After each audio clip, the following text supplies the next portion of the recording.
Olá, espero que esteja tudo bem com você. Eu sou a professora Ana Amélia de Santos Cordeiro, irei ministrar o conteúdo da cultura da mandioca, que faz parte da disciplina de culturas anuais. É um prazer muito grande ministrar aula para este curso técnico em agropecuária, porque eu também sou técnica em agropecuária, e esse curso foi um diferencial enorme na minha vida. Depois de cursar o curso técnico em agropecuária, eu cursei o curso de licenciatura em ciências agrícolas, fiz a especialização em manejo e gestão de sistemas florestais, mestrado na área de fitotecnia, né, que é produção vegetal, com ênfase em olericultura, cultivo de hortaliças, e depois eu fiz o doutorado em ciência do solo, com ênfase em manejo do solo. Mas eu devo muito à oportunidade de ter cursado o curso de técnico em agropecuária. Espero que vocês também tenham sucesso na vida profissional de vocês, tá? Trabalhando com a família de vocês, na própria propriedade, com assistência técnica ou em concursos públicos, né? Mas a gente precisa muito de profissionais bem capacitados nesta área. Nós vamos iniciar aqui a nossa apresentação.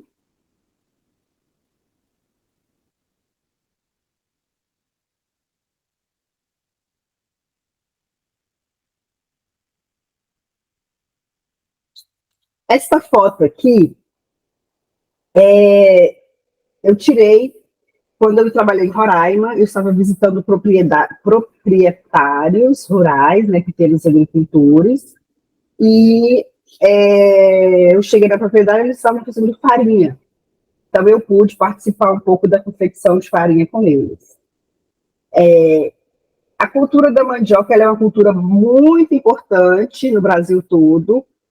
Nós temos muitos materiais disponíveis, materiais elaborados pela Embrapa, por exemplo, além de outras instituições, em especial instituições públicas, né, de pesquisa e extensão.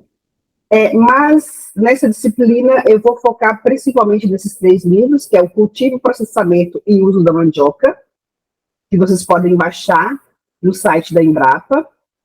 O segundo livro é Mandioca no Cerrado, Orientações Técnicas. E o último livro, Recomendações para o Uso de Corretivos e Fertilizantes em Minas Gerais, quando a gente vai falar sobre adubação, calagem e uso de gesso agrícola.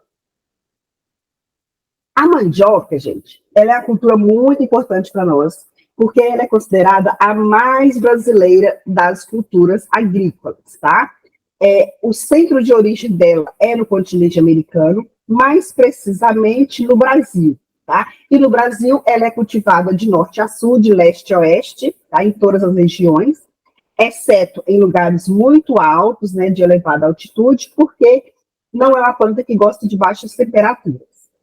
Então, ela suporta bem aí o cultivo até em áreas de ser cultivada a nível do mar, até em torno de 1.000 metros de altitude. O nome científico da mandioca é Maniola esculenta. Ela é uma planta da família da Dicotyledônea e da família da Euphorbiaceae. Perdão, ela é uma espécie de Dicotyledônea e da família da Euphorbiaceae. As euforbiáceas têm a característica de ter o látex, esse leite que tem na planta, tanto na folha, quanto no caule, e até um pouquinho ali na casca da raiz, tá? Esse látex, ele é muito importante porque ele dá à planta resistência, principalmente ao ataque de outros organismos herbívoros, né? Como insetos, pássaros, roedores. Então, afugenta um pouco esse ataque por herbivoria. O que é herbivoria? Quando um animal come uma planta. Isso a gente chama de herbivoria. Ela é uma planta que tem elevada rusticidade. O que é um organismo rústico? É aquele organismo que consegue ser produtivo, mesmo quando as condições ambientais não são ótimas. O que é uma vaca rústica? É uma vaca que consegue se desenvolver bem, engordar ou produzir leite, mesmo quando não recebe o melhor pasto. Por exemplo, não tem a melhor alimentação. Um vegetal rústico é um vegetal que consegue se desenvolver bem mesmo quando as condições de solos não são ótimas, quando o clima não é, digamos assim, o ideal para grande parte das plantas, quando existe o ataque de pragas e doenças, mesmo assim ele consegue produzir. Então a gente fala que é um organismo rústico. Tem uma planta que tem uma importância sociocultural enorme, porque faz parte da alimentação do brasileiro, em especialmente dos brasileiros que moram na zona rural ou na região norte e nordeste do país. A nível mundial, ele é o segundo alimento mais consumido, atrás apenas do arroz, e ele é alimento para cerca de 1 bilhão de pessoas em 105 países, principalmente nos países em desenvolvimento, né, que são aqueles países que têm uma menor, onde os moradores, os habitantes têm uma menor renda per capita, né, são países mais ditos mais pobres. Aqui um mapinha do Brasil e aquela velha piada, né, é mandioca, macaxeira ou aipim, tá? Em grande parte, em parte do Nordeste e na região Norte, a mandioca mansa, assim como a gente conhece, é chamada de macaxeira. Em outra parte do Nordeste e no sul do país, e também no Rio de Janeiro, ela é chamada de aipim. E no estado de São Paulo, e na região Minas Gerais e na região Centro-Oeste, é chamada de mandioca. A mandioca, ela é uma planta cianogênica, é muito importante essa informação, tá? Por quê? O que é a planta cianogênica? É uma planta que tem entre seus compostos o princípio ativo ácido cianídrico, HCN, que esse ácido ele está presente em várias concentrações, em todas as partes da planta, tanto folha, caule, raiz. E a mandioca, para a gente aqui, a mandioca mansa, macaxeira e aipim são sinônimos, e são plantas que têm menos de 50 miligramas de ácido cianídrico para cada quilo de raiz sem casca. Então, a gente chama de mandioca mansa. Já a mandioca brava é aquela que tem mais de 100 quilos de ácido cianídrico para cada quilo de mandioca fresca sem casca. E isso é muito importante porque a mandioca brava, ela é uma mandioca que, para confecção de fécula, ou goma, ou polvilho, né, a mesma coisa, não tem problema nenhum. Assim como para elaboração da farinha, não tem problema, tá? Agora, para o consumo, a gente não deve consumir ela cozida, porque tem alta concentração de ácido cianídrico. Por que é importante essa informação sobre o cianeto, né? O ácido cianídrico ou cianureto? É porque essa substância, ela atua nas células nervosas, ou então elas reagem com a hemoglobina presente nos glóbulos vermelhos e forma a cianohemoglobina. E essa substância vai paralisar a cadeia respiratória, causando morte rápida. Ela causa morte celular porque não permite a respiração, tá? Isso impede que o citocromo C oxidase faça a função dele, que é o quê? Enviar elétrons para o oxigênio na cadeia de transporte elétrico da respiração celular aeróbica. Ou seja, em linhas gerais, o que a gente tem que lembrar? O ácido cianídrico, o ácido cianídrico, né, vai liberar ali o cianeto livre, e isso vai reagir com células nervosas ou com a hemoglobina, que vai impedir que haja ali uma troca de elétrons para o oxigênio, e isso vai fazer com que haja morte celular. Então, a gente morre por asfixia, digamos assim, né? Não tem a respiração celular. Isso aqui é uma substância chamada linamarina, que é a substância que contém o ácido cianídrico, que é quando a gente tem um hidrogênio ligado com o carbono e 3 ligações com nitrogênio, tá? Que é a parte que é tóxica, digamos assim. Mas a gente não precisa ter muita preocupação com isso. O que a gente tem que lembrar? Não se dá mandioca brava para porco, para animal nenhum, tá? Meus irmãos já mataram um monte de porcos de meu pai quando era criança, dando mandioca brava, tá bom? Mandioca brava, a gente não come ela porque ela é tóxica. Mas, durante o processo de produção da farinha da mandioca, a concentração do cianeto, ela diminui muito. Por exemplo, se a gente tem uma mandioca que tem uma concentração de 154,4 miligramas de ácido cianídrico por quilo, quando essa mandioca ela é ralada, colocada ali naquela água para separar a massa e depois prensada, essa concentração ela baixa para 66,59 miligramas de ácido cianídrico por quilo. Por quê? Esses compostos eles são solúveis em água, então eles serão perdidos ali na manipoeira. O que é manipoeira? É aquela água que sai no processo de produção da farinha. Então, aquela água ali, sim, é extremamente tóxica, tá? A gente não deve dar ela para animais beberem, tá bom? Mas a farinha, ela vai ficar com a concentração de ácido cianídrico ali, uma concentração que não faz mal para a gente, tá bem? Além disso, depois ainda tem o processo, né, de secagem e tal, então a concentração ali vai diminuir. Aqui um mapinha mostrando o cultivo da mandioca, né, que está em todo o Brasil.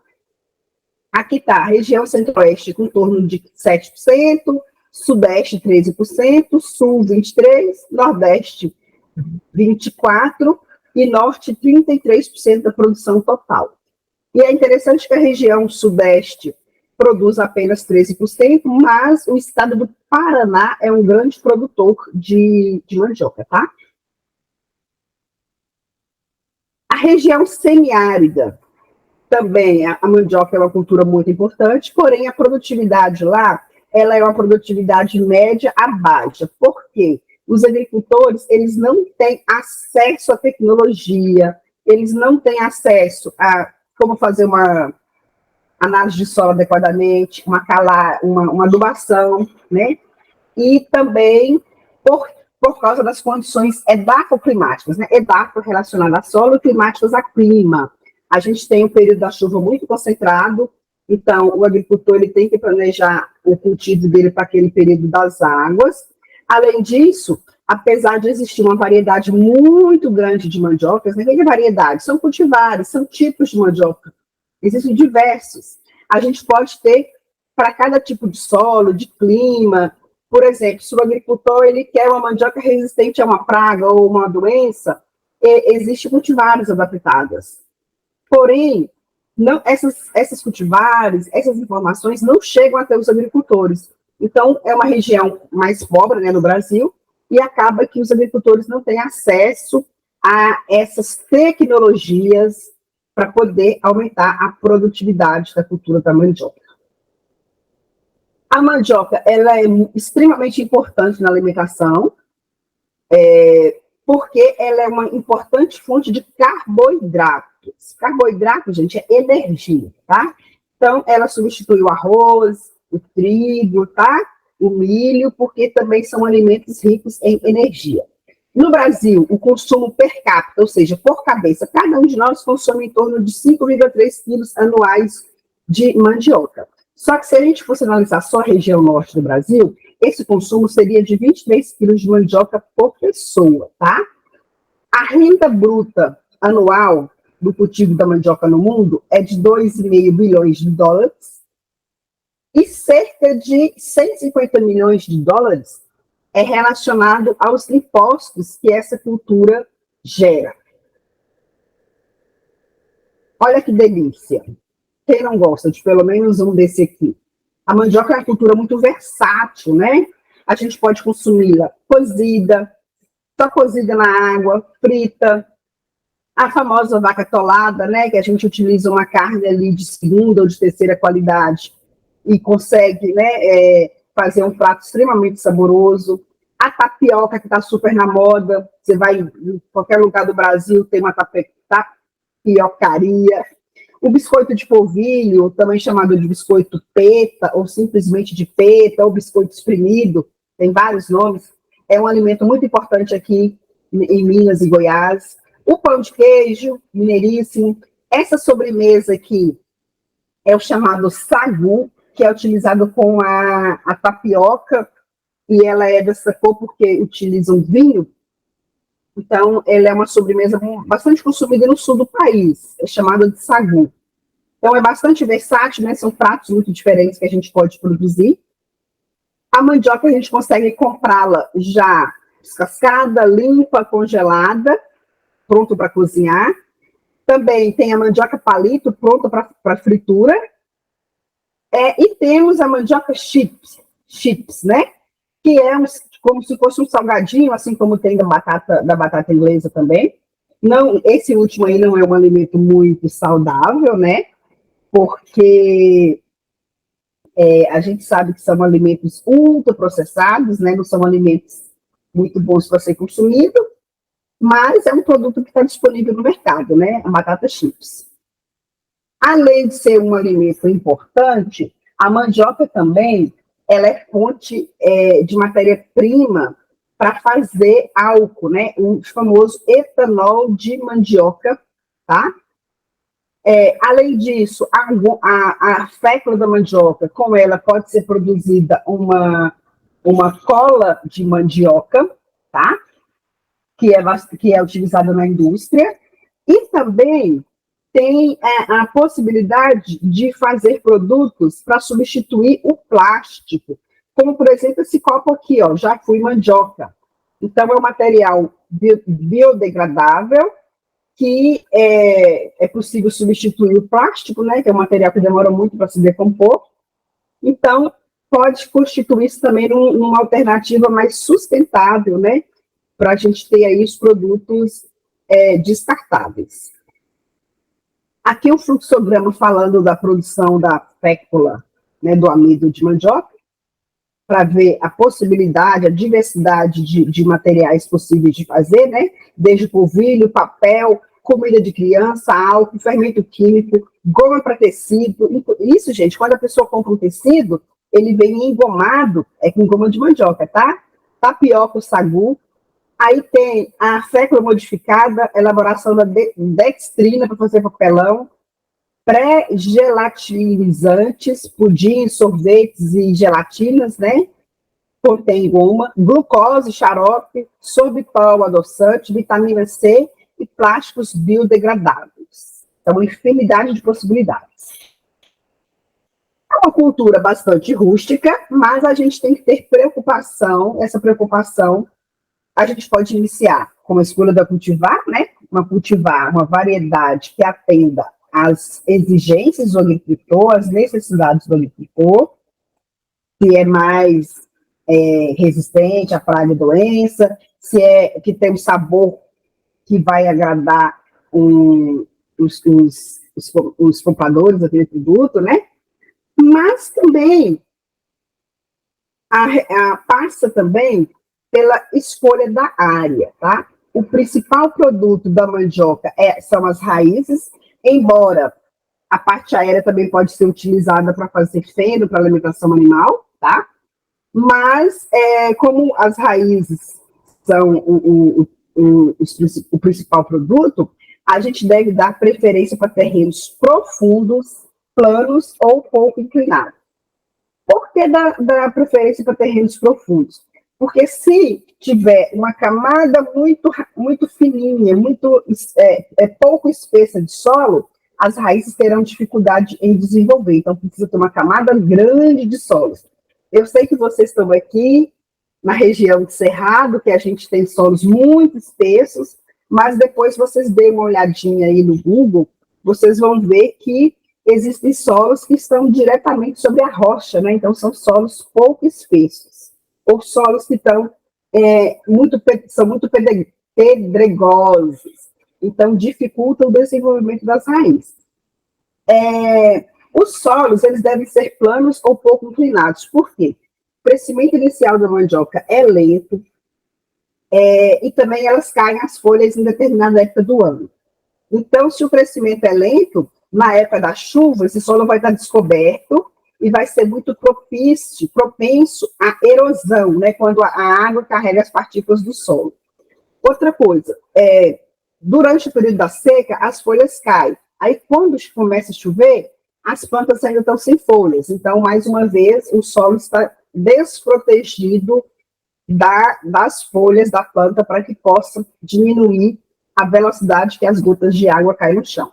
Bom? É importante que essas terras sejam arenosas ou argilo-arenosas. O que é argilo-arenosa? Areno-argilosa, a mesma coisa. São terras mistas, que têm tanto um bom teor, um teor de areia e de argila equilibrado. Ou seja, não são solos muito argilosos. A mandioca não gosta de solos muito argilosos, tá? Então, os solos, ela gosta de solo que facilita a passagem da água, porque a mandioca ela não suporta encharcamento. Se tiver encharcamento, ela vai dar doença, ela vai apodrecer, tá bem? E também o solo ele não pode dificultar o engrossamento das raízes, tá?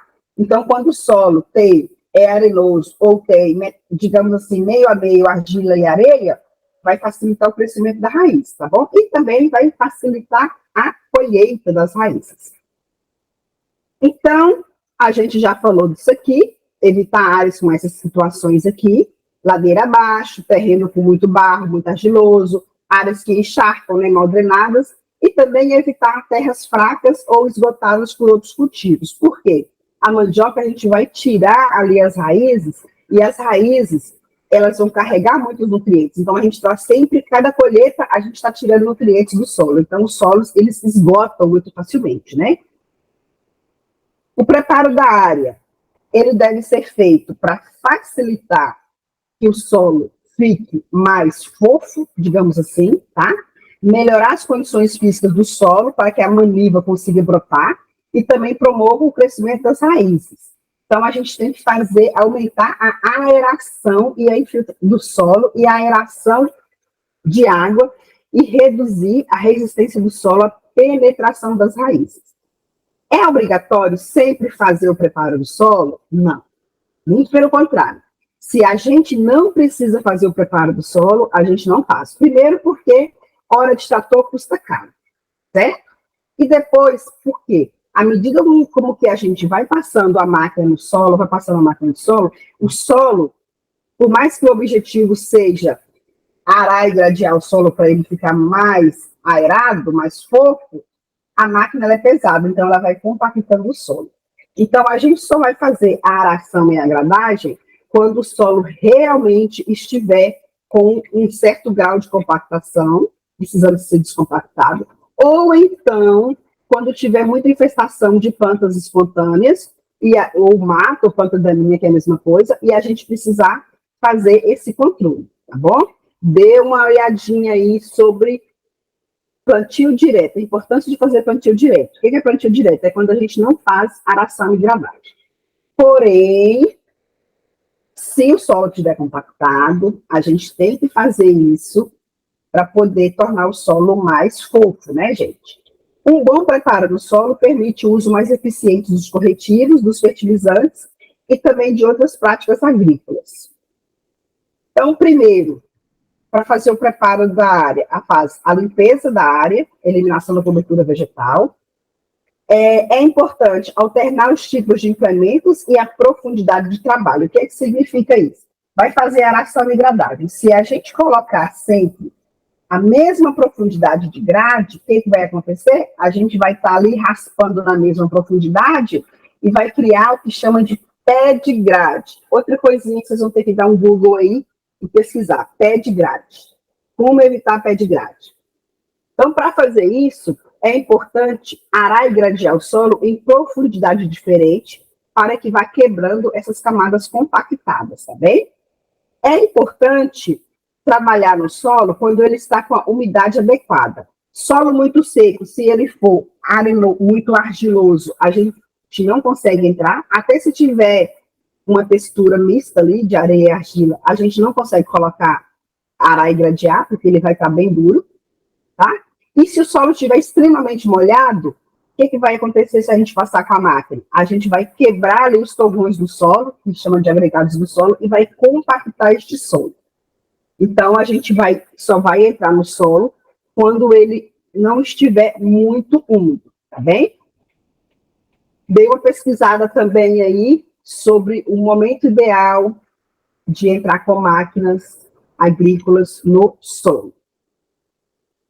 O preparo do solo poderá ser realizado manualmente, com tração animal, ou com tração mecânica, né, o uso de trator.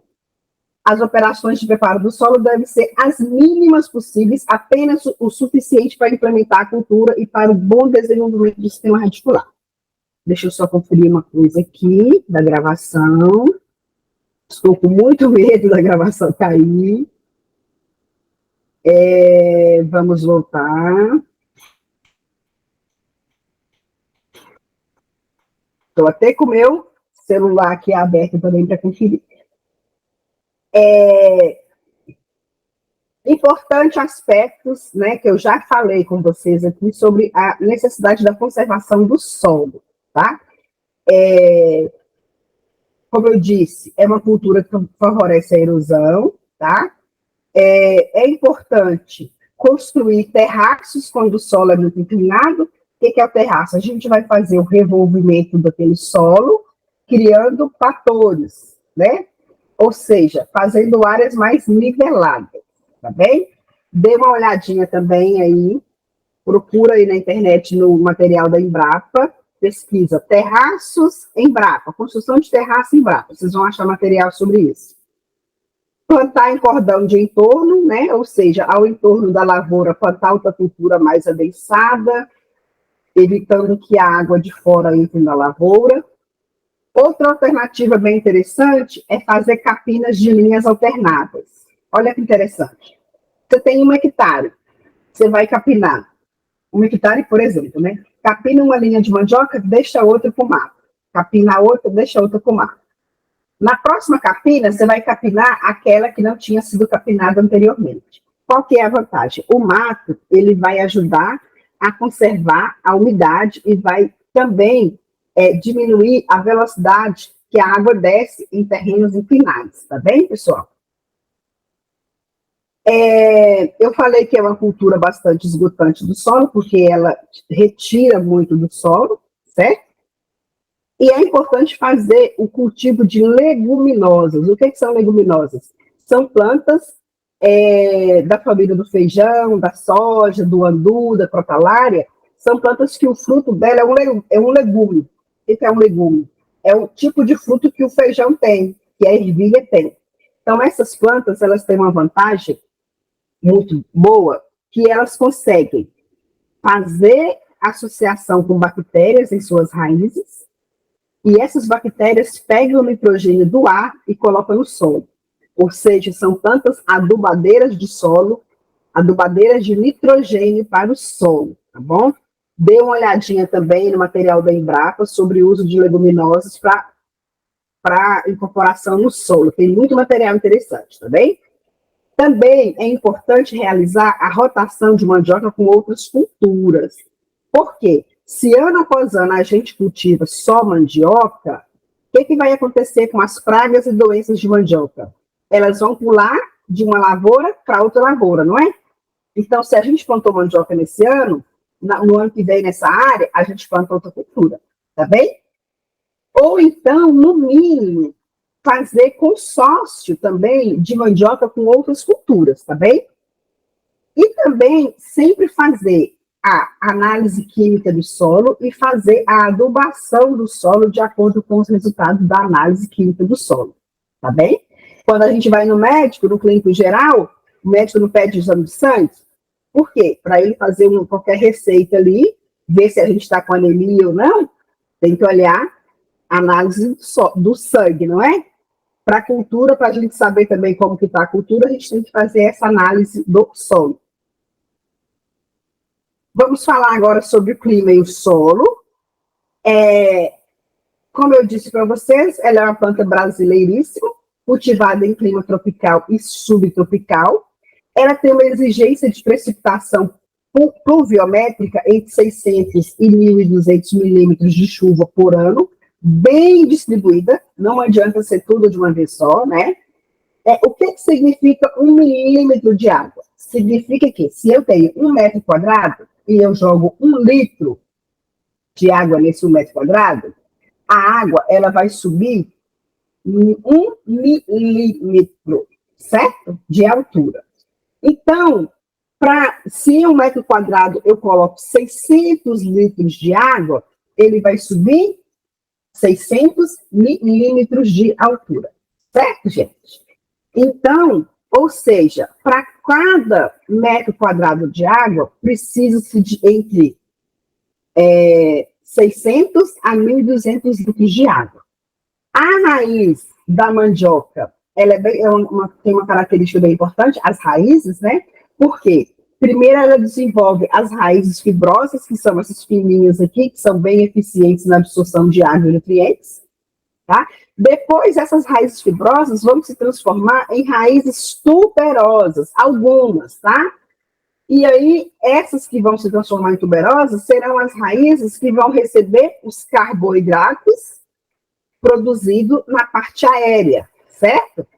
Então, elas são raízes utilizadas como reservatórios de carboidrato e que depois a gente vai consumir. Na região semiárida do Brasil, regiões onde a precipitação pluviométrica é entre 500 e 600 milímetros por ano, ou até menos, é importante a gente planejar o plantio para que os primeiros 5 meses da cultura sejam no período de maior oferta hídrica. Também é importante selecionar cultivares, né, variedades adaptadas à região semiárida, tá bom? Essa região que chove muito. Essa planta também exige um período de luz em torno de 12 horas por dia, tá? Ela é uma planta muito eficiente na produção de fotossíntese, mas ela também exige muita luz, tá bom? Dias com períodos de luz maiores, né, favorece o crescimento da parte aérea e reduz o desenvolvimento das raízes reserva. Enquanto os dias de período de luz mais curto promove o crescimento da raiz reserva e reduz o desenvolvimento de ramos. Ou seja, quando a planta, a gente está aí na época do verão, o que acontece no verão? O dia é mais longo, né? O dia é um pouquinho mais longo. Então, vai favorecer o quê? O desenvolvimento da parte aérea, certo? Quando chega no inverno, que diminui um pouquinho, o sol nasce um pouquinho mais tarde, o que vai acontecer? A planta vai pegar tudo que as folhas produziram ali de fotossíntese, de fotoassimilados, e vão mandar para as raízes. Então, as raízes vão crescer mais, porém, a parte aérea da planta vai crescer menos. A temperatura ideal dessa planta anual é entre 20 e 27 graus Celsius. Temperatura menor que 15 graus prejudica o desenvolvimento vegetativo da planta. E, como eu disse anteriormente, ela pode ser cultivada do nível do mar até 1.000 metros de altitude. Aqui uma informação bastante importante, que é adubação e calagem. E uso de gesso agrícola, que eu não escrevi aqui, mas aqui seria calcário e gesso agrícola. Vocês vão se deparar muito com isso, as pessoas perguntando, eu posso já usar a gessagem, o gesso agrícola? As pessoas acham que o gesso agrícola é uma fórmula mágica que vai resolver todos os problemas, tá? Mas eu alerto vocês que a gente tem que usar o gesso agrícola com muito cuidado, porque o tiro pode sair pela culatra. Aquele livro lá, o terceiro livro que eu mostrei para vocês no segundo slide, que é de recomendação de adubação e calagem para Minas Gerais, lá vocês vão encontrar informação sobre o uso de gesso agrícola. Então, eu quero que vocês baixem aquele livro na internet, tá? Leiam sobre o gesso agrícola e nunca recomendem ou utilizem gesso agrícola sem saberem bem o que está fazendo, tá? O calcário, ele é muito importante porque ele altera o pH do solo, tá? A gente está aqui na região do Cerrado, a gente fala que a gente tem solos muito, muito antigos, muito intemperizados. E esses solos, eles têm a característica de ter elevada acidez. O que causa acidez no solo? A presença de hidrogênio. Então, a acidez, ela é medida em pH. O pH vai de 0 a 14. Quanto mais perto de 0, ele é mais ácido. À medida que ele vai aumentando até 7, ele fica menos ácido. O pH 7, ele é neutro. e entre 7 e 14 ele é básico. Mais perto de 14, ele é mais básico, certo? O que acontece com nossos solos? Ele é muito ácido. Então, o calcário, ele consegue alterar o pH do solo, ele diminui a acidez do solo. Ele também aumenta a capacidade de troca catiônica do solo. O que significa? O solo, ele tem muitas cargas negativas para segurar o cálcio, o magnésio, o potássio, que são elementos químicos que têm cargas positivas. Só que se essas cargas negativas estiverem cheias de hidrogênio, que causa acidez, ele não vai segurar o potássio, nem o magnésio e nem o cálcio que a gente quer que ele segura, tá bom? Então, é importante que a gente diminua o hidrogênio desse solo para poder aumentar a CTC efetiva, que é a capacidade de troca de cátions.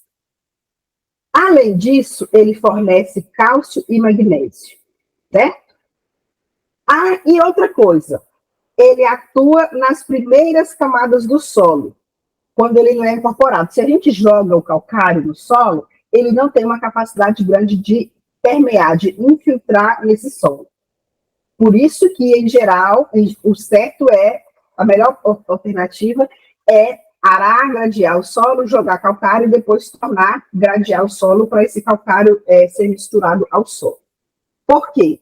Porque o calcário tem baixa solubilidade, ok? Lembra lá, todo mundo aqui já deve ter tomado um sorrisal. Você coloca o sorrisal dentro da água, ele é 100% solúvel, não é? Às vezes fica um pouquinho ali no fundo, mas você vai lá, mexe, ele fica solúvel, certo? O calcário não, o calcário tem pouca solubilidade, certo? Já o gesso, qual que é o papel do gesso? O gesso, ele não altera o pH do solo. Então, se você tem um solo ácido, joga gesso, ele vai continuar ácido.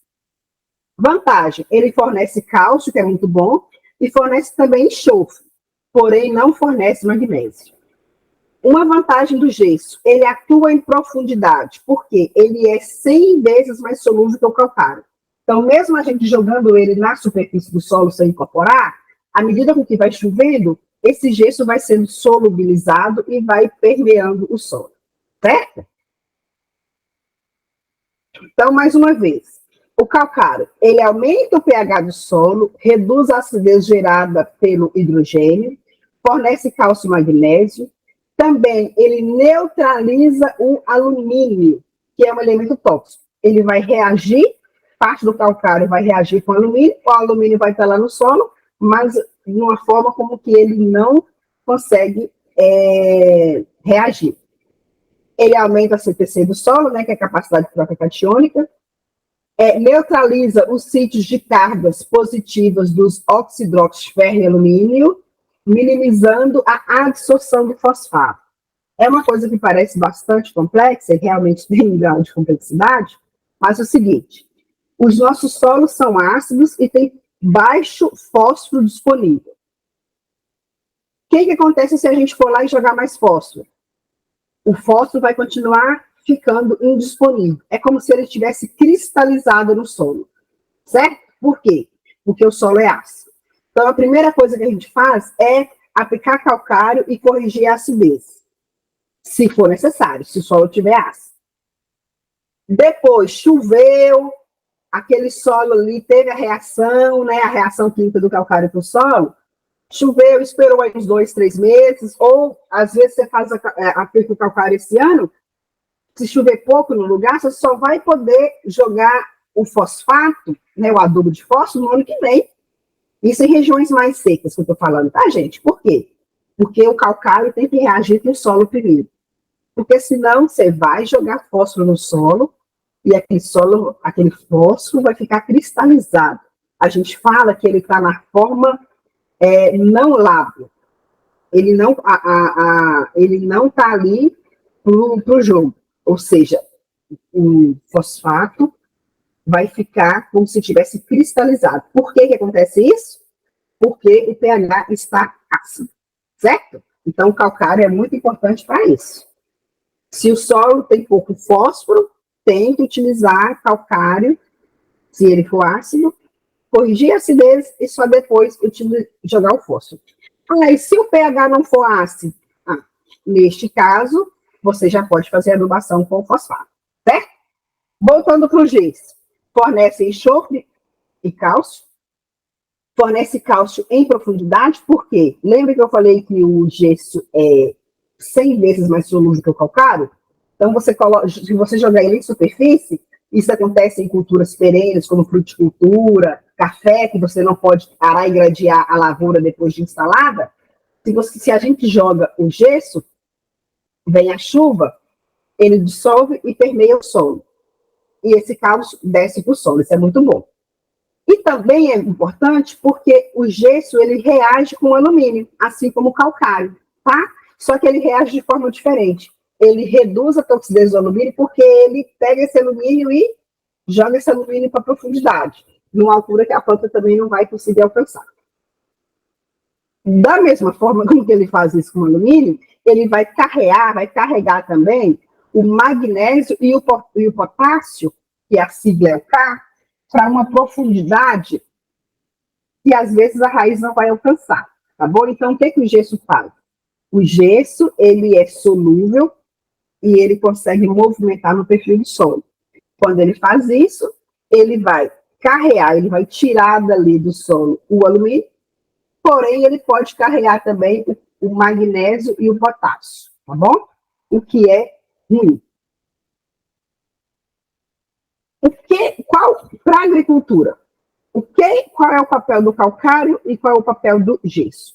O calcário, ele é um corretivo do solo, ele corrige o pH, tá? E neutraliza o alumínio, e ele é muito importante porque o pH interfere na disponibilidade de nutrientes do solo, e também, se o solo for ácido e a gente aplicar fosfato, aquele fosfato vai estar como se ele tivesse cristalizado. Não é literalmente cristalizado, é como se fosse cristalizado. Então, a planta não vai absorver. Por isso, tem que fazer a correção do pH antes de jogar o adubo fosfatado, certo? Já o gesso, o que é o gesso agrícola? Ele é um condicionador do solo, ele melhora o solo. Melhora o solo por quê? Porque ele fornece enxofre e fornece cálcio em profundidade e reduz o alumínio tóxico em profundidade. Porém, ele pode carregar magnésio e potássio também, que é ruim. Quando utilizar a gestagem? Gente, é muito importante isso aqui. A camada subsuperficial, ou seja, a gente chama a camada superficial do solo de 0 centímetro a 20 centímetros de profundidade. De 20 a 40 centímetros de profundidade, a gente chama de subsuperficial. Para a gente decidir usar o gesso agrícola, essa camada ela tem que ter um teor menor, inferior ou igual a 0,4 centimol de cálcio por decímetro cúbico, ou o teor de alumínio maior que meio centimol por decímetro cúbico, ou a saturação por alumínio tem que ser maior que 30%. Nossa, que tanto de coisa difícil. Tudo facinho, olha só. Existe aqui o resultado da análise de solo, tá bom? E a gente vai analisar. Como que está o cálcio? 1,2. Se a gente fosse utilizar só o cálcio como parâmetro, seria necessário usar o gesso? Não. Não, porque a gente usaria o gesso para corrigir o cálcio se fosse igual ou inferior a 0,4 centimol por decímetro cúbico. O resultado aí está 3 vezes maior. Então, não seria necessário. Em relação ao alumínio, aplicar o gesso quando for superior a 5 centimol.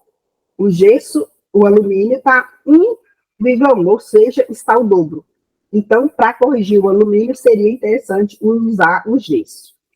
E a saturação por alumínio? Nossa, professora, o que é saturação por alumínio? Nada difícil. Saturação por alumínio é... Lembra que eu falei que o solo tem cargas negativas? Se 30% das cargas negativas do solo estiver com alumínio, a gente deveria fazer a adubação, a aplicação do gesso. Quanto que está a saturação por alumínio? A sigla de saturação por alumínio, vocês não vão precisar calcular, porque aqui na análise já tem a letrinha M. A saturação aqui está 36%. Então, a gente poderia usar o gesso agrícola aqui neste caso. Por quê? A gente está atendendo dois requisitos: alumínio maior que meio centimol por decímetro cúbico e saturação por alumínio maior que 30%, ok? Então, neste caso, a gente poderia usar o gesso agrícola. Lá naquele livro, que eu vou passar aqui, é o primeiro, ó. Neste livro aqui, vocês vão procurar aí na internet e baixar esse livro aqui, ó, terceiro aqui, que está em branco, mas aqui é uma capa de livro, é um livro, Recomendação para o Uso de Corretivos e Fertilizantes em Minas Gerais, quinta aproximação. Vocês conseguem baixar ele na internet e lá explica direitinho como fazer, como a gente deve fazer essa escolha entre cálcio, calcário e gesso, tá? A cultura da mandioca, ela é uma cultura que ela tem uma tolerância à acidez do solo, que é maravilhoso para a gente aqui, né? Que a gente tem solos aqui que são ácidos, tá bom? Mas se a gente decidir fazer a adubação não, a aplicação de calcário, a gente não deve aplicar mais de 1 tonelada por hectare, tá bem? Porque ela é uma planta que ela gosta de um solo um pouquinho mais ácido.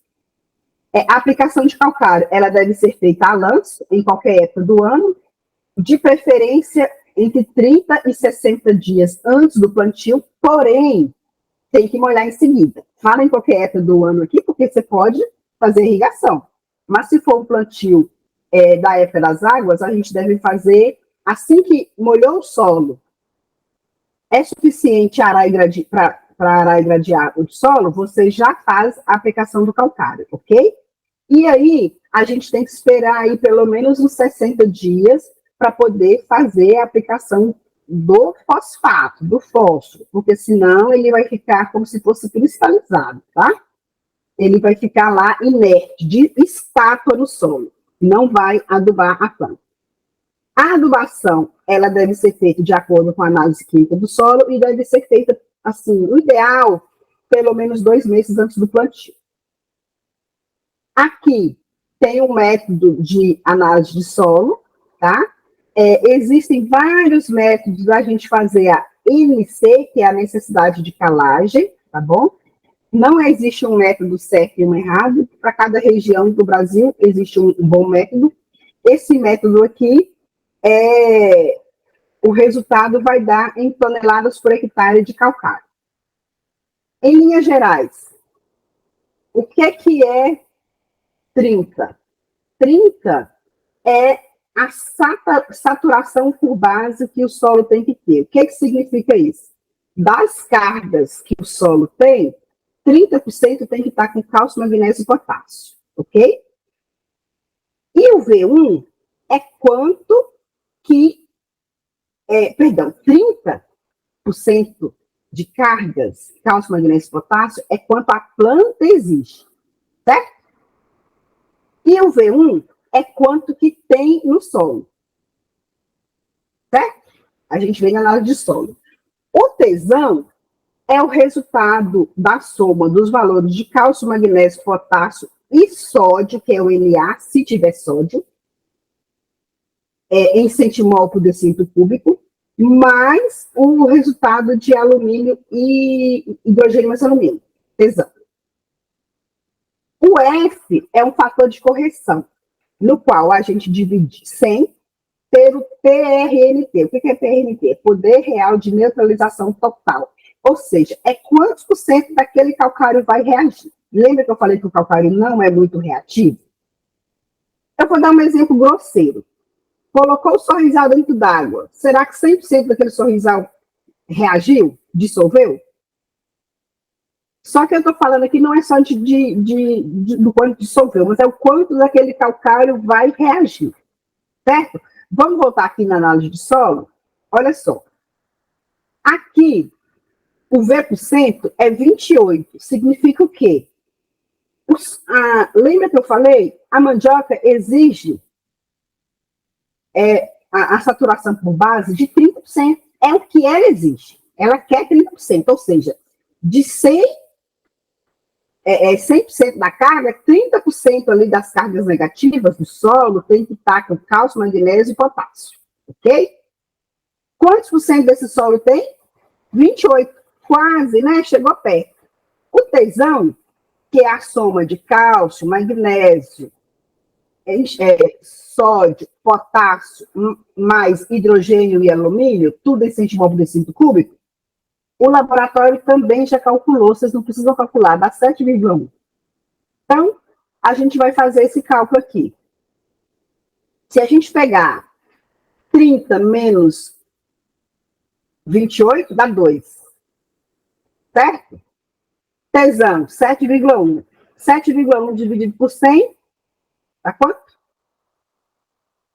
Dá 0,71, tá? Então, 2,071 vezes F. O que é o F? É 100 dividido pelo PRT. Vamos supor que esse calcário, 80% dele reage. Então, a gente vai colocar 100 dividido por 80. Então, eu quero que vocês façam o cálculo aí. 30 na calculadora. Abre parênteses. 30 menos 28, que está na análise de solo, fecha parênteses, vezes, abre parênteses, 7,1, que é o tesão que está na análise de solo aqui, ó, 7,1, dividido por 100, fecha parênteses, vezes 100, aí abre parênteses, 100 dividido por 80, fecha parênteses, que é o quê? Que é o valor de E. Igual. Vai dar 0, alguma coisa. Que é o quê? A necessidade de calcário em toneladas para 1 hectare. Ok? Lá no material, no livro da recomendação de adubação e calagem, vocês vão ver mais informações sobre qual calcário utilizar. E eu não vou dar muito ênfase nisso aqui, porque vocês têm a disciplina de fertilidade do solo, né? Vamos falar sobre adubo orgânico. A mandioca é uma planta que responde muito bem à adubação orgânica. Se a gente colocar aí de 8 a 10 toneladas de adubo por hectare, é um valor que vai influenciar muito na produção de raízes. Por quê? Esse material ele vai fornecer uma quantidade significativa de nitrogênio, além de outros nutrientes. Além disso, gente, quando a gente coloca adubo orgânico no solo, a gente aumenta a retenção de água do solo, o solo fica mais fofinho, porque vai vir insetos, vai vir minhoca, vai estar ali revirando aquele solo, né? Então, vai melhorar as características físicas do solo, o solo vai ficar mais fofinho, vai aumentar a atividade biológica do solo. Se a gente colocar 80 toneladas por hectare, vamos pensar, 80 toneladas são, 8 toneladas são 8 mil quilos, certo? 1 hectare tem 10 mil metros quadrados. Então, se você dividir 8 mil por 10 mil, 8 mil quilos por 10 mil metros quadrados, vai dar em torno de 800 gramas por metro quadrado. Então, se você colocar aí de 800 gramas a 1 quilo de matéria orgânica por metro quadrado, você vai estar, ó, de parabéns, colocando uma quantidade boa de matéria orgânica. Essa matéria orgânica pode ser esterco, aí lembrando que a gente não pode pegar o esterco fresco lá no curral e jogar na planta, não. A gente deve amontoar ele, fazer a compostagem, é o quê? A gente vai amontoar ele, certo? Não mistura a terra também, não. Vai deixar no lugar fresco, ou então vai colocar palha de coco em cima e vai molhar. O que vai acontecer ali? Tem água e comida, os micro-organismos vão decompor aquele material ali e vão fazer humus. Durante esse processo de produção da compostagem, se vocês colocarem ferro lá dentro, ou até mesmo uma madeira, um cabo de enxada, vocês vão ver que a hora que passando umas 2 semanas, ou uma semana, aquele ferro ali, aquele cabo de enxada vai esquentar. Por que vai esquentar? Porque as bactérias, os micro-organismos estão a mil ali trabalhando, certo? Então, enquanto aquele material estiver quente, a gente não pode usar na lavoura. Aí passa um período, vocês vão revirar aquele material, tornar cobrir com palha e molhar. Molhar para que ele fique úmido, mas também não pode ficar encharcado não, viu? A água tem que drenar com facilidade. E aí, vai passar um período aí de uns 30, 40 e poucos dias, 45 dias, esse material foi compostado. Aí ele já não fica mais quente, certo? A partir daí, você já pode utilizar ele na horta ou na lavoura. Eu quero que vocês procurem aí um material da Embrapa Agrobiologia sobre compostagem, tá bom? Ou então procurem vídeo na internet, no YouTube, da Embrapa sobre compostagem, tá bem? Além dos compostos orgânicos, a gente pode utilizar leguminosas. Lembra que eu falei com vocês que as leguminosas pegam o nitrogênio do ar e colocam no solo? Então, elas adubam o solo com nitrogênio. A gente pode utilizar restos de culturas, desde que não, essas culturas anteriores não tenham ali ovos de pragas e nem material propagativo de doença, porque senão a gente vai estar colocando doença na área, tá bem? Aí, assim, a gente tem que alertar para isso. A gente pode... Como é que a gente vai saber se aquelas pragas e doenças... Pô, a lavoura anterior deu tal lagarta, e essa lagarta também ataca a mandioca. Você não vai deixar os restos culturais lá, um ovinho de lagarta para a mandioca, não é? Estou dando um exemplo aqui da lagarta, mas é um exemplo que cabe para qualquer praga. Então, se você plantou uma cultura agora, e vai plantar outra cultura, você tem que lembrar qual praga que deu na cultura anterior, para você plantar agora uma cultura que aquela praga não ataque. Caso contrário, você vai ter que tirar todo o resto cultural, a palhada daquela cultura da área ali. Para quê? Para que não reinfete a área, tá bem? O material, ele pode ser jogado a lanço na área ou em copa, por ocasião de plantio, ou no sul. No caso das leguminosas, gente, às vezes a gente planta crotalária, por exemplo. Dê uma pesquisada aí, ó, consórcio de crotalária e milho. Planta crotalária e o milho, colhe o milho, depois vem com o trator, ou roçando, joga tudo no chão e planta outra cultura. É muito importante, por quê? Porque a gente vai ter ali uma cobertura do solo, a gente vai estar adubando o solo, tá? A gente vai estar dando comida para os insetos do solo, para os animaizinhos do solo, e a gente vai estar melhorando este solo. Então, ao longo da aula, eu fico sempre falando para vocês, estudem isso, estudem aquilo. Então, eu quero que vocês dêem uma lida sobre consórcio de leguminosas e milho para melhorar o solo. Também a Embrapa tem um monte de material sobre isso, tá bem? A adubação com minerais. A mandioca, ela não requer muito adubo. Se a gente jogar em torno de 300 quilos de superfosfato simples por hectare, a gente aumenta a produção da mandioca entre 4 e 6 toneladas. Lembrando-se, se eu aplico fosfato, superfosfato simples ou triplo, é fonte de fósforo. Se eu jogo fosfato no solo ácido, aquele fosfato vai estar lá no solo, mas a planta não vai absorver, porque ele vai estar lá, ó, como se tivesse cristalizado. Se eu jogo NPK, o que é NPK? N de nitrogênio, P de fósforo e K de potássio. Fósforo, se eu jogo o NPK no solo ácido, o P, que é o fósforo, vai ficar lá no solo, mas a planta não vai absorver. Então, primeira coisa, olhar se o solo está ácido. Se tiver ácido, tem que fazer a calagem. Não é gessagem, não, é calagem, certo? Os adubos minerais, principalmente fosfato, têm sido indispensáveis para a maioria dos cultivos de mandioca, e principalmente quando, junto também com nitrogênio e potássio, consegue aumentar a produção. Dentre as fontes disponíveis no comércio, a gente tem ureia, que é fonte de nitrogênio, sulfato de amônio, que também é fonte de nitrogênio. A gente fala que esses dois são adubos nitrogenados. Já o superfosfato simples e superfosfato triplo são adubos fosfatados, ou seja, fonte de fosfato. O cloreto de potássio e o sulfato de potássio são adubos fonte de potássio. São potássios. A adubação de cobertura, ela pode ser aplicada de 45 dias a 65 dias após a brotação da planta, desde que o solo tenha umidade suficiente. Por quê?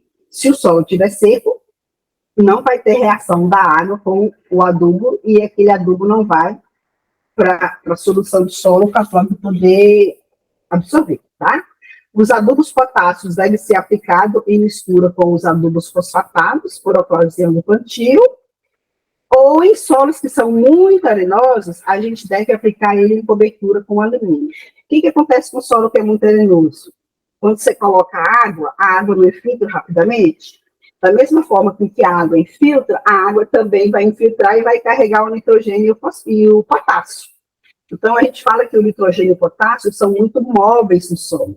Então, se o solo for muito arenoso, a gente precisa dividir a adubação de fósforo, de potássio, aplicar parte no plantio e parte em cobertura em torno de 45 dias a 60 dias após o plantio, tá? Isso aí também é válido para outras culturas. Solo é arenoso, tem que dividir a adubação nitrogenada e potássio.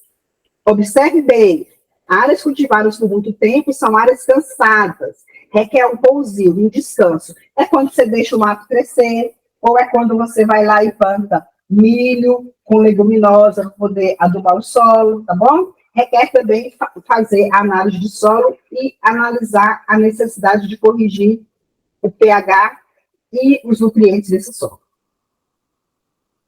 A seleção do material propagativo, gente, é muito importante isso, eu já disse anteriormente para vocês. Existe uma diversidade muito grande de variedades de mandioca, de cultivares de mandioca. Então, para cada região do país, para cada tipo de solo, mais arenoso, menos arenoso, região que tem mais uma doença ou mais uma praga, eu quero uma mandioca mais avermelhada, que é uma mandioca agora vermelhinha, quando cozida fica rosinha. Tem uma mandioca que é mais a cor de cenoura.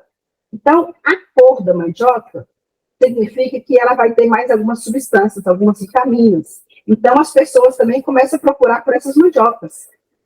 Então, na hora que a gente vai selecionar o material, a gente tem que ver isso. Olha, eu quero uma mandioca vermelha, mas eu quero que essa mandioca vermelha seja resistente à estiagem. Ou eu quero a mandioca sim, mas tem muito mandorová na minha lavoura, eu quero a planta mais resistente ao mandorová. Ou tem doença, eu quero uma planta que seja resistente à doença.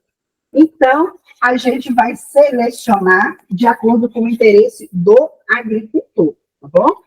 A parte que a gente planta da mandioca não é a semente, é a maniva, ou também chamado de estaca. Tem gente que chama de estaca de rama, tá? Mas a gente chama mais aqui de maniva. Essa maniva, ela não pode estar verde, né? Ela já tem que estar madura, não é seca, né? Mas ela tem que já estar com um diâmetro bom, assim, e as gemas têm que estar viáveis, a gema tem que estar viva, tá? Não pode estar com pragas e doenças, porque senão você vai infectar a nova área. Desculpa. Se tiver haste, o que é haste? É o caule, a rama, a maniva. Com sintoma de praga e doença, ela deve ser eliminada. Outra coisa, as manivas, elas devem ser maduras com idade de 10 a 12 meses e a gente deve eliminar as pontas, tanto perto da raiz, aquela parte mais grossa, muito lenhosa, que as gemas já estão muito velhas, e também as pontas, aquela parte mais verde, que está muito verde ainda, as gemas também não estão ainda, digamos assim, as gemas, que é onde vai brotar, ainda não está, digamos assim, adulto, tá? Pronta para produzir uma nova planta. Aqui, a gema aqui, a maniva, ó. Esse diâmetro aqui, um diâmetro um pouco mais largo que o dedo, com 20 a 15 centímetros de comprimento, com várias gemas. Só a gente está vendo aqui, 1, 2, 3, 4, 5, 6, 7 gemas. Tem mais de 7 gemas aqui. Como que a gente vai saber se esse material tá bom? A hora que a gente estiver cortando, a gente dá uma batidinha na maniva. Se sair o leite, também chamado de lacra, se sair rápido, significa que a medula dela, o meio dela, está úmido, ou seja, que ela está viva, ou seja, está ótima para o plantio.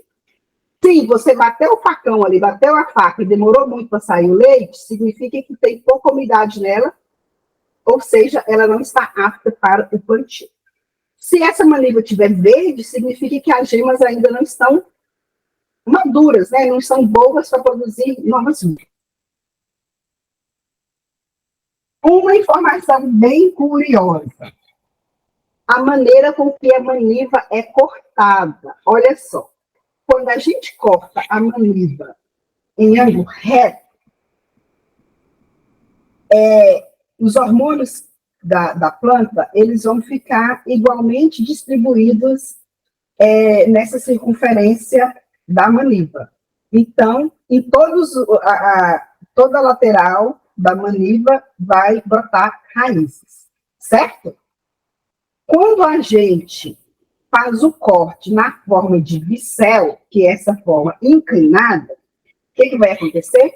Vai ter uma migração dos hormônios para a parte de baixo desse bicel, e só nessa parte de baixo vai acontecer o crescimento das raízes. E o que é melhor? A gente ter mais crescimento de raízes ou menos crescimento de raízes? É lógico que a gente quer ter o máximo crescimento de raízes. Então, qual é a melhor forma de cortar a maniva? Em ângulo reto, tá bem? Não é em ângulo inclinado. Olha só como que está aqui, ó, ângulo reto. É muito comum, aqui, mesmo aqui na região, as pessoas sempre cortam inclinadinho, né? Corta a mandioca com ângulo inclinado, que é a segunda imagem aqui. Mas não, o ideal é ângulo reto. E lembre-se sempre disso, tá? Isso é importante. Vamos falar sobre a conservação das manivas. Olha só. Quando a gente colhe a mandioca, vamos supor que a gente planta mandioca sequeiro, né? Só com a água da chuva. E aí chega no meio do ano, né? Pela festa junina, tá lá o povo fazendo mandioca, né? Fazendo mandioca não, gente. Fazendo farinha de mandioca, fazendo bolo, polvilho de mandioca. Só que tá colhendo aqui no mês de junho, colhendo mandioca, e só vai plantar mandioca em novembro, junho, agosto, setembro, outubro, novembro, 5 meses antes. Não dá certo, tá? Por quê? A maniva, ela vai ressecar. Se a gente plantar ela, deixar ela tanto tempo cortada da planta, esperando a época certa de fazer o plantio. As ramas, elas devem ser armazenadas em um local arejado, ou então a gente deve deixar ela lá na lavoura mesmo, sem colher, ou então, se a gente colheu, coloca debaixo de árvore e deixa ali no local que não pega sol e também não receba muito vento, porque o vento também tira muita umidade. A gente pode guardar essas manivas por até 60 dias na sombra, ou num depósito, né, no material coberto com telhado, ou debaixo de árvore. Mas o ideal é a gente colocar debaixo de árvore, a gente fofa a terra ali, coloca as manivas em pé e chega a terra nessas manivas, tá bom? Para manter uma boa umidade. A gente chega aí entre 5 e 10 centímetros de terra no pé dessa maniva. A gente deve, esse local deve ser protegido de vento frio e sol quente. Quando a gente tem uma lavoura, é bom que a gente deixe ali 20% da lavoura para colher mais próximo do plantio, até 60 dias antes do plantio. Por quê? Esse 20% da lavoura vai ser onde vai produzir as manivas para o novo cultivo. A mandioca, gente, uma das importâncias dessa cultura é que a gente consegue deixar a mandioca no solo, tá? E ela não perde muita qualidade. Então, a gente pode, sim, deixar para fazer a colheita da mandioca um pouquinho antes do período da chuva, tá? E para a gente guardar essa maniva até 60 dias, né? Protegida do sol e do vento. E a gente ainda consegue manter a qualidade desta raiz. Para isso, para a gente ter uma lavoura do mesmo tamanho, a gente vai ter que guardar aí pelo menos 20% da área para fazer essa colheita já próximo do período das árvores. O plantio pode ser recomendado em qualquer época do ano, desde que tenha umidade para a brotação das manivas. Ou seja, se for irrigado, em qualquer época do ano. Se for apenas no período das águas, a gente tem que organizar para fazer no período das águas. O espaçamento, ele varia, pode ser 1 metro entre linhas e 60 centímetros entre plantas, a gente chama isso de fileira simples, ou pode ser uma linha espaçada da outra linha de 2 metros, mais 60 centímetros você coloca a outra linha, e entre as linhas a gente coloca as plantas a cada 60 centímetros. É chamada de fileira dupla. A posição do tolete, que é a mesma coisa que maniva, na cova, é horizontal. Tem gente que coloca inclinado, não, a melhor forma é horizontal. A uma profundidade de 5 a 10 centímetros, cobrindo levemente com a terra. A gente não deve compactar também não, tá? Aqui, os exemplos. Pode ser plantio em cova, em matumbo. O que é matumbo? A gente faz uma cova, a gente chama de cova invertida. A gente fofa a terra e faz um altinho assim, e planta a maniva naquele altinho. Ou então em camalhões. O que é camalhão? A gente fofa a terra, faz como se fosse um sulco, só que é como se fosse um quebra-mola de terras, fofinho, e planta a maniva ali. Por que a gente deve fazer isso? Quando que a gente deve fazer isso? Quando o solo for sujeito a encharcamento, ou então o solo for muito argiloso, porque vai facilitar o crescimento da raiz. Isso aqui, cova, matumbo ou camalhão, é manual, tá? Quando a gente planta em sulcos, pode ser em fileira simples, pode ser manual ou com plantadora, ou em fileira dupla, aí é o plantio manual. Aqui, o plantio tem várias formas de fazer plantio. No exemplo A aqui, é mandioca em fileira simples, associada com feijão. Então, é uma linha de mandioca, no meio feijão, outra linha mandioca, outra linha feijão. Fileira simples. Na letra B, é fileira dupla associada com milho. Ou seja, tem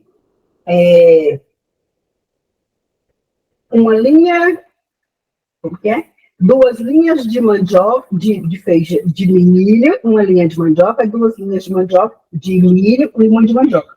2 de milho e uma de mandioca, né? Fileira dupla. Aqui embaixo, a mandioca consociada com culturas perenes, pode ser café ou fruticultura. Lembrando-se que mandioca não suporta sombra. Então, o sol, as linhas de plantio devem ser no sentido leste a oeste, para que o sol passe em cima da linha de cultivo, tá? E também as plantas devem manter, as plantas de mandioca devem ter uma certa distância das plantas, das culturas perenes, que são plantas de maior tamanho, tá bom? Para que não fique na sombra.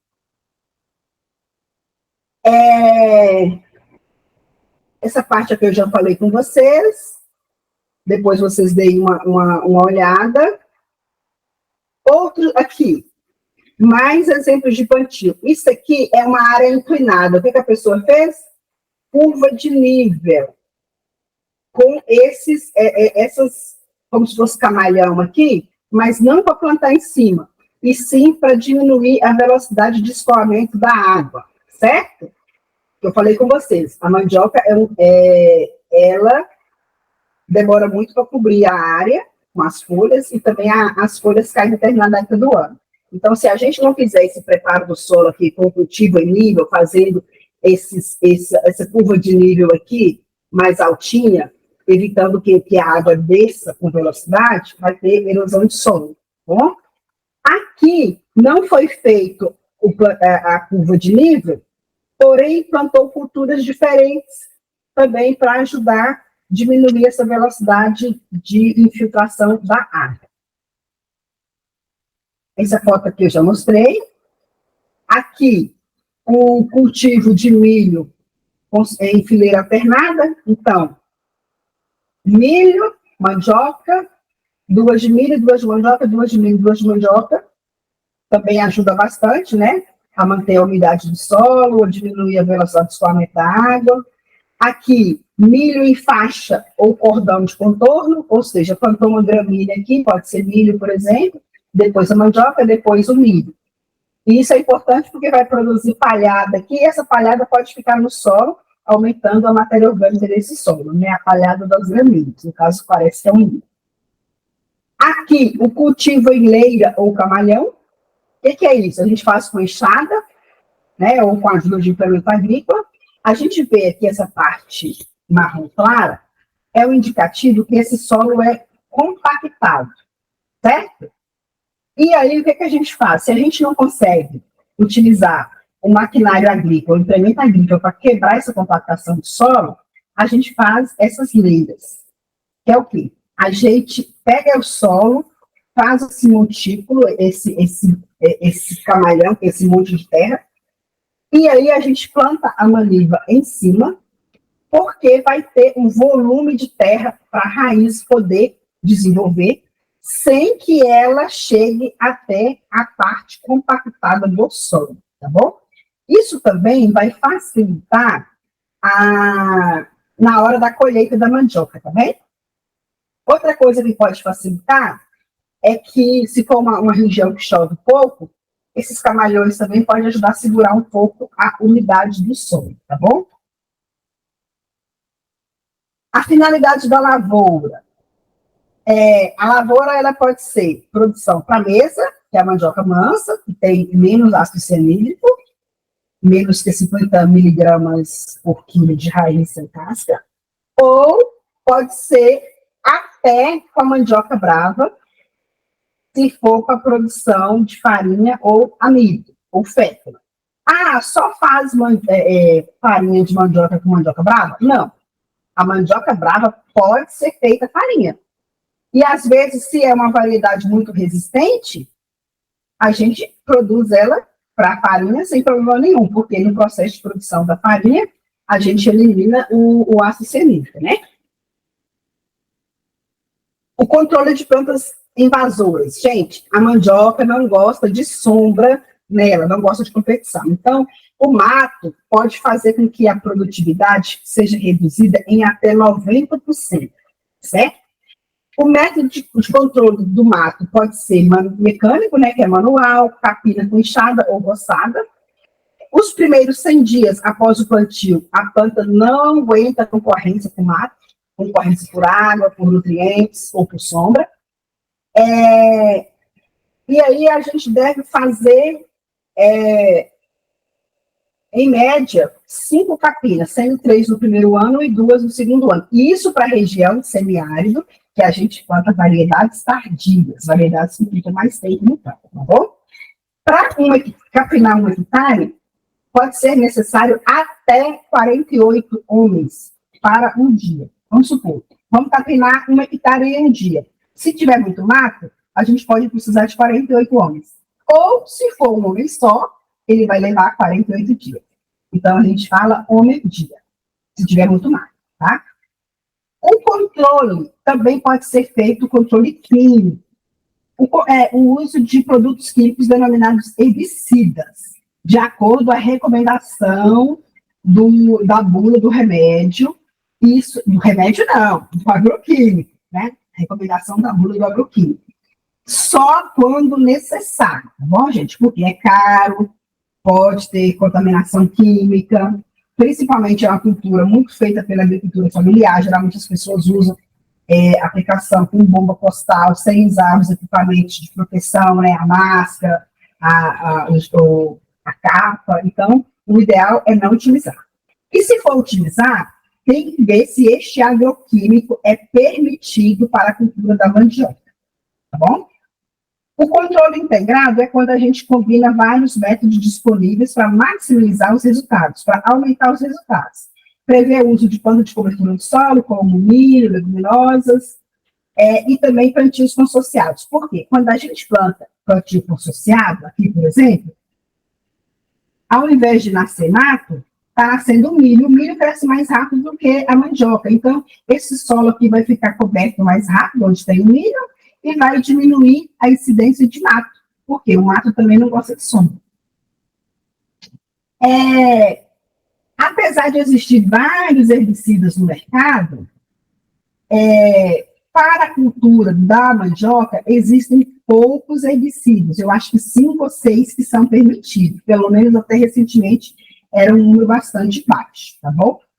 Então, a gente tem que saber se o herbicida é indicado para mandioca. Ah, mas eu passo no milho. No milho é outra coisa. Mandioca, a gente tem que ver se o herbicida é indicado para mandioca. A mesma coisa para controle de pragas e doenças. A gente tem que ver se é indicada para aquela cultura.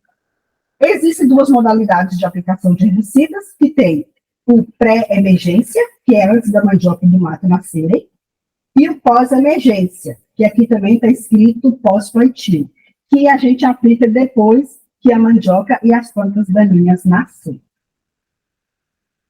É necessário, nessa cultura, fazer o amontoa. O que é a amontoa? É a gente chegar à terra para junto das plantas. A gente faz isso geralmente durante a capina, com auxílio de enxada, tá bom? O amontoa, gente, sempre que é planta, que é raiz, bulbo, a gente tem essa prática de jogar terra. A gente faz isso com a cenoura, com a beterraba, tá? A gente joga terra para poder melhorar o desenvolvimento da raiz. Vamos falar sobre as pragas, né? Existem várias pragas para a mandioca, embora a mandioca ela também tenha a característica de produzir o látex, que vai dar a ela uma certa resistência a pragas, tá bom? Dentre as pragas estão os ácaros e também insetos que atacam a planta. Tem alguns que são localizados na superfície, nos caules e nas folhas, ou dentro do caule, fazendo galerias, né, canais dentro do caule, ou então no solo. O controle de ácaros e insetos na mandioca deve ser feito principalmente mediante o uso de inimigos naturais, né, que são organismos que se alimentam de outros organismos, né, animais ou fungos e bactérias, vírus, que vão fazer o controle dessas pragas. O uso de armadilhas luminosas que vão chamar essas pragas, e aí a gente vai poder ir nessas armadilhas e coletar essas pragas. Uso de variedades resistentes ou tolerantes à praga. Controle biológico, né, que é quando a gente utiliza os inimigos naturais. Ou controle cultural, quando a gente faz um pousio, quando a gente usa o consórcio de plantas. Também a destruição de plantas hospedeiras. O que são plantas hospedeiras? São plantas que vão abrigar as pragas e depois elas podem sair dessas plantas hospedeiras e ir para a lavoura. Às vezes, a gente fazendo o controle da planta hospedeira, a gente já consegue resolver o problema da praga. Porque se a praga não tem onde morar, tá? A gente acaba ali com a casinha dela, né, com a planta hospedando ela. Quando a gente vai plantar a mandioca, pode ser que essa praga já esteja eliminada daquela área. Também a gente tem que prestar atenção nos restos culturais. Se eu planto ano após ano mandioca, o resto cultural das mandiocas pode estar ali com ovos de pragas, tá? Pode estar também com o resto, né, com material propagativo de doenças. Então, em alguns casos, o ideal é fazer a aração e gradagem dessa área para incorporar esses restos culturais, matar ali, quebrar ovos, matar formas jovens dessas pragas, tá bom? Também realizar a inspeção periódica por meio, a inspeção periódica, ir à lavoura, ver se está achando as pragas na lavoura. Não é aconselhável o uso de produtos químicos, porque os inimigos naturais fazem um papel muito importante na lavoura da mandioca, e quando a gente usa muito agroquímico, a gente está matando também esses inimigos naturais, além do risco à saúde humana e ambiental. O uso de inseticidas somente deve ser feito quando forem atingidas altas populações da praga, ou seja, não tem jeito, os inimigos naturais não deram conta, aí se faz o uso de inseticidas.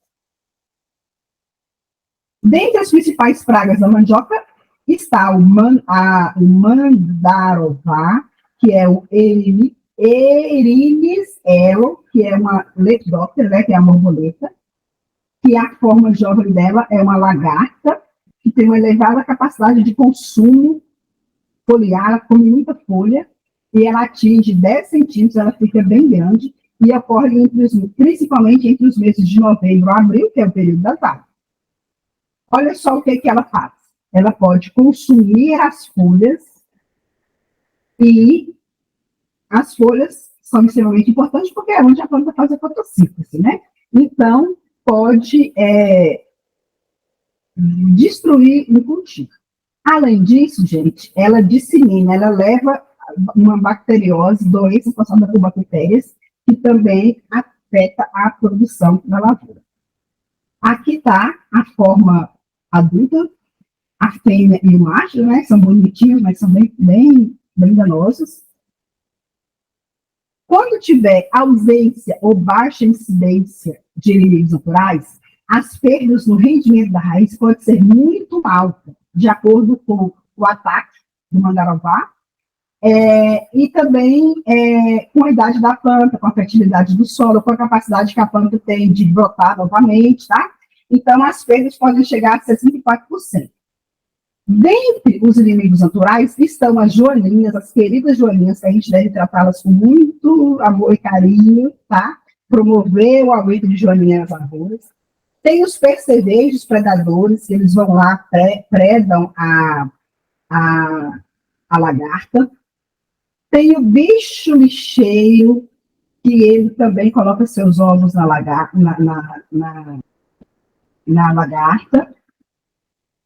E temos os fungos entomopatogênicos. Entomologia é o estudo dos insetos.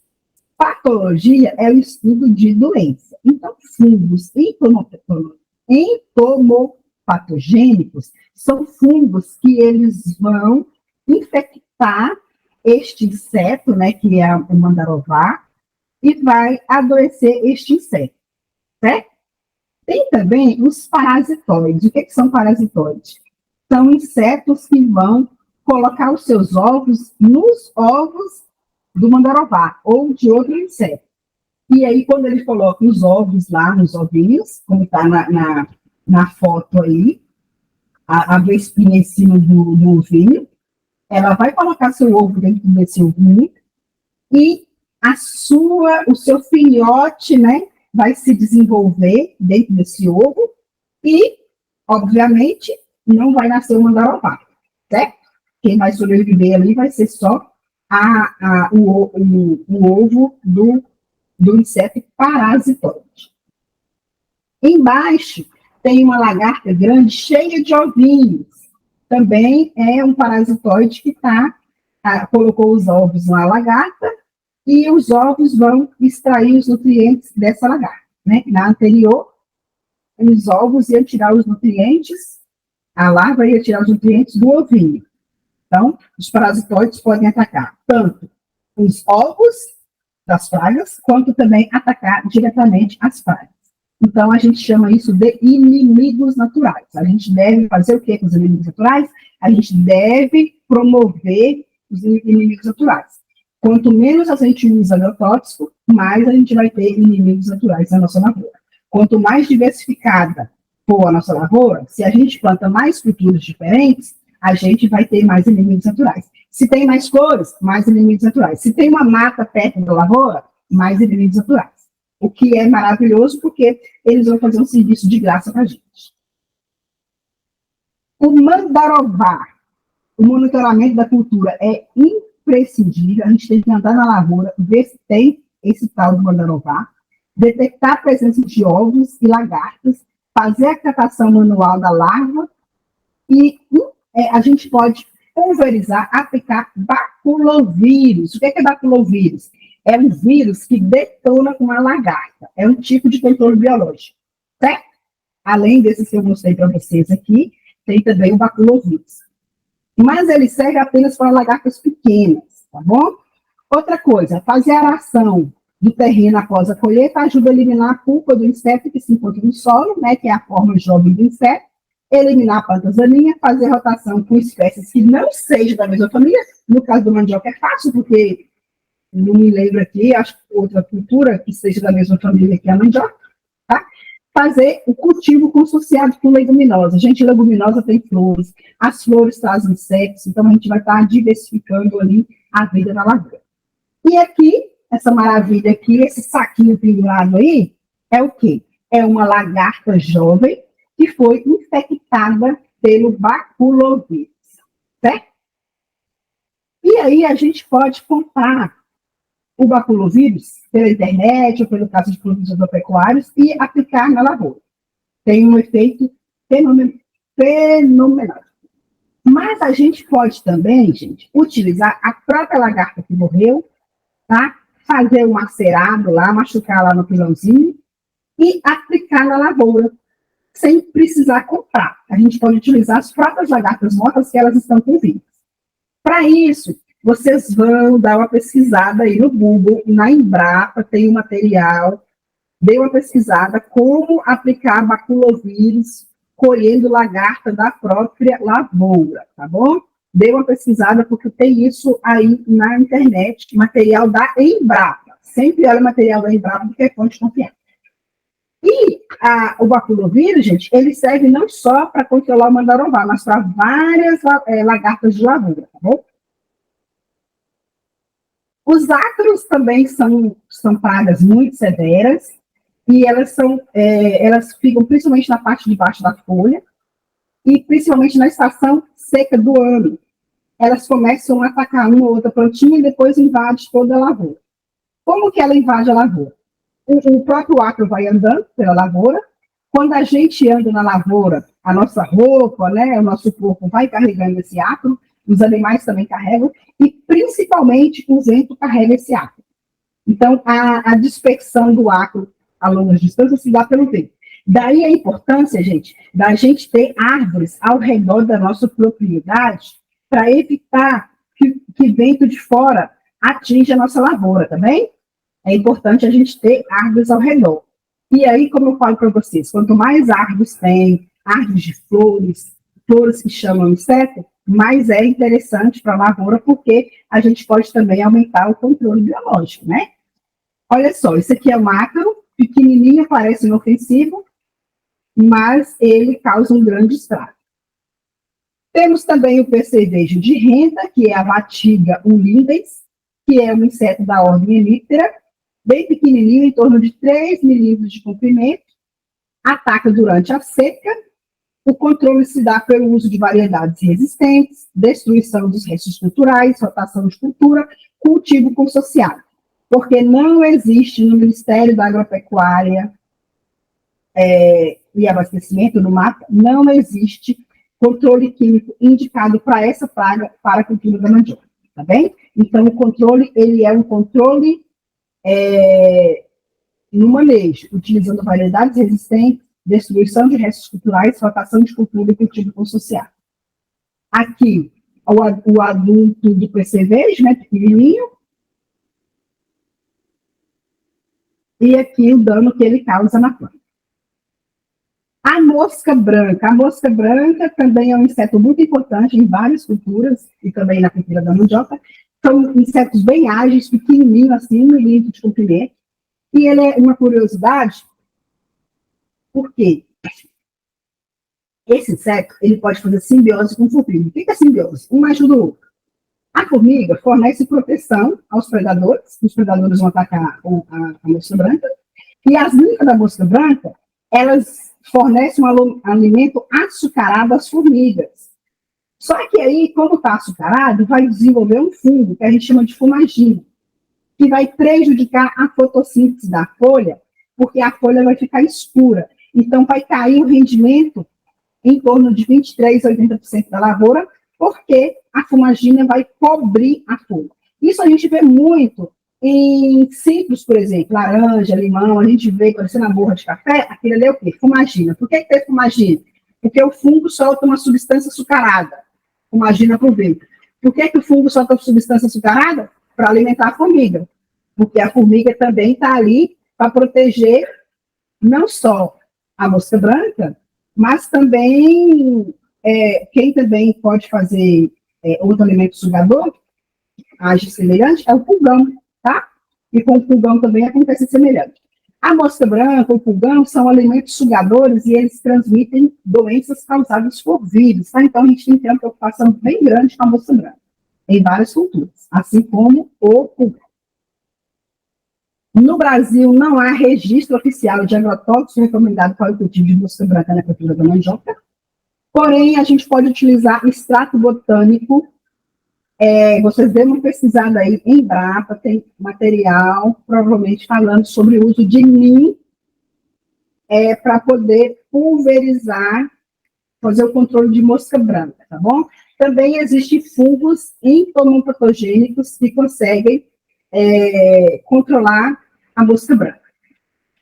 A gente deve evitar adquirir manivas de áreas afetadas ou implantar a cultura próximo a áreas com histórico de pragas e doenças, ou então área mal cuidada, mal manejada, abandonada, ou então, quando o vento dominante vem de uma lavoura infestada, porque esse vento pode trazer também a mosca branca, além de outras pragas e doenças, tá? A gente deve efetuar vistorias regulares para ver se tem ocorrência de mosca branca. E priorizar o início do controle por meio de pulverização logo após constou os primeiros surtos de inseto da mosca branca, porque a mosca branca transmite vírus, tá bom? Então, a gente pode usar extratos botânicos e fungos entomopatogênicos. Não existe agrotóxico para controle de mosca branca na cultura da mandioca. Dê uma pesquisadinha aí também na internet, usando sites de universidade, publicação de universidades, de Emater, da Embrapa, sobre extratos botânicos e fungo entomopatogênico no controle de mosca branca. A gente pode também, gente, fazer uma pulverização no fim da tarde, ou então em dias nublados, com 1% de detergente, 1% de óleo vegetal, bem misturado, e aplicar diretamente nas folhas, fazendo isso a cada 5 dias até diminuir a população de plantas, tá? Vocês podem olhar na internet também, Emater, tem explicando sobre isso, acho que é Emater do Rio Grande do Sul, tem um vídeo no YouTube. Vídeos no YouTube vocês podem olhar sempre procurando Embrapa, Emater, tá bem? Ou empresas estaduais de assistência técnica e extensão rural. Aplicar nas outras plantas próximas à lavoura. Lembra que eu falei? Planta hospedeira. A planta hospedeira, aplica nela também. A planta hospedeira vai hospedar esse inseto e depois ele vai passar para a lavoura. Evitar trafegar em áreas afetadas para transportar as pragas, tá bom? Eliminar plantios velhos e queimar restos culturais após a colheita. Efetuar o pousio da área quando possível. Evitar o uso indiscriminado e sem registro de inseticida. Por quê? Porque à medida que a gente usa inseticida, a gente pode estar aumentando a resistência daquela praga ao inseticida. Então, quanto mais a gente usa inseticida, menos controle biológico natural a gente tem. Usar variedades resistentes à mosca branca, consociar com gramíneas, como milho e sorgo, e usar extrato de NIM. Olha como é que escreve. Extrato e óleo de NIM. O nome científico do NIM é Azadiratia indica, que a gente consegue diminuir o número de ninfas da mosca branca. Dê uma pesquisada aí no material da Embrapa, no Google, óleo de NIM. Vai ter muita coisa interessante.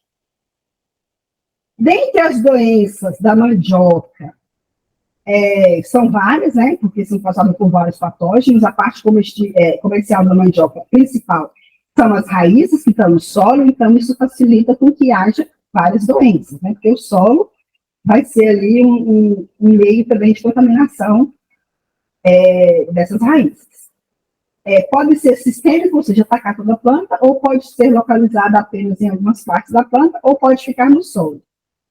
Pode induzir podridões internas ou externas, cancro, podridão, invadir tecido lenhoso, e aí provocar sintomas que são visíveis.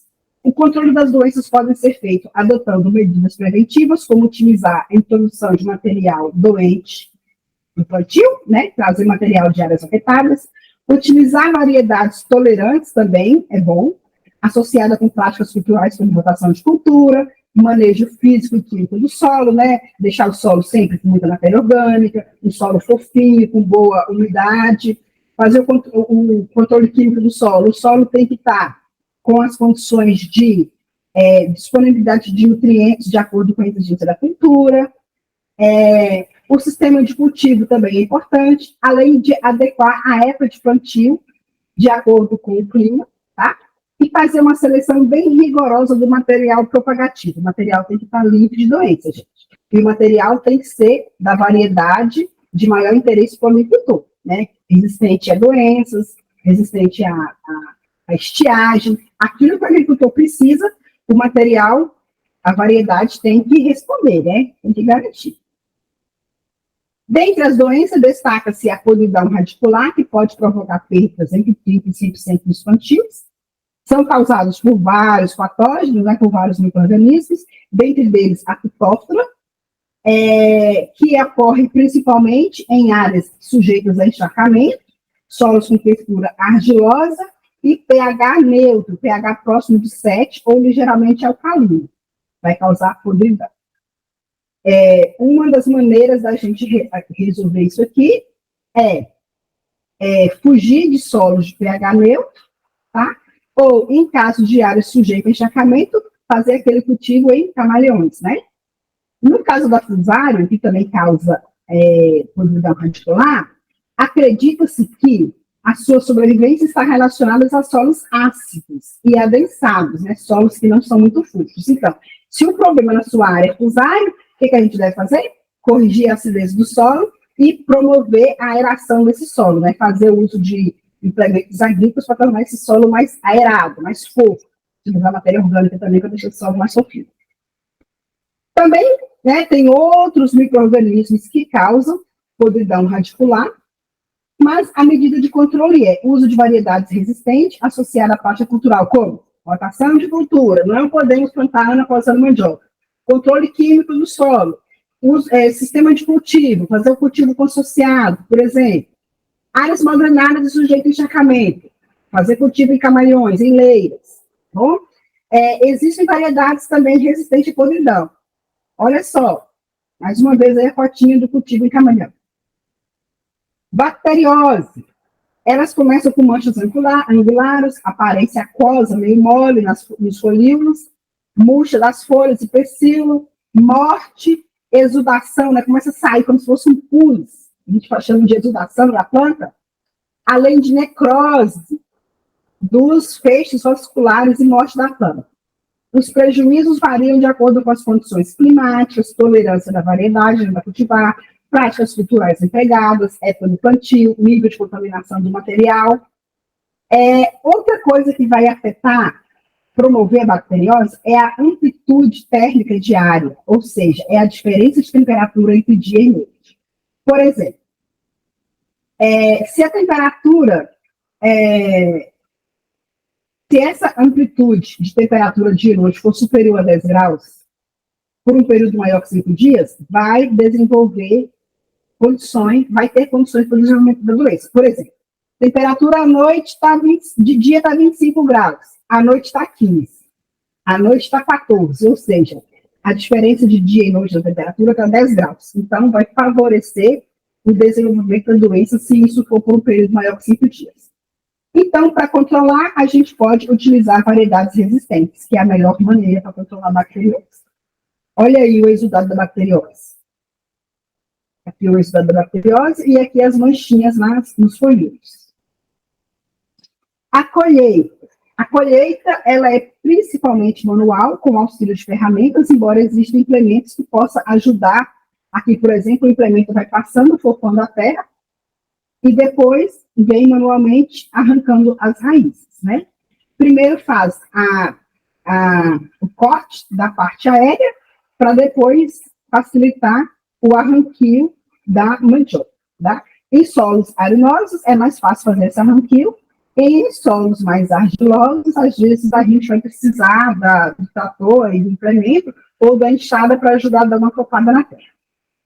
Importante, a mandioca não pode ser danificada, ela não pode ser ferida, porque senão vai aumentar a respiração celular, vai aumentar a porta de entrada para micro-organismos que estão no solo, e esses micro-organismos irão deteriorar a mandioca, tá bom? Vão alimentando a mandioca e a mandioca vai estragar rapidamente. E a colheita, gente, é a operação mais cara do cultivo da mandioca. principalmente por esses cuidados que deve ter, tá? Cuidado que deve ter com a mandioca para ela não se danificar. Primeiro é realizada a poda, né? Se for em pequenas áreas, pode ser que não faça. Se as folhas já tiver caído, talvez não façam também, essa poda. E depois é realizada o arranquio.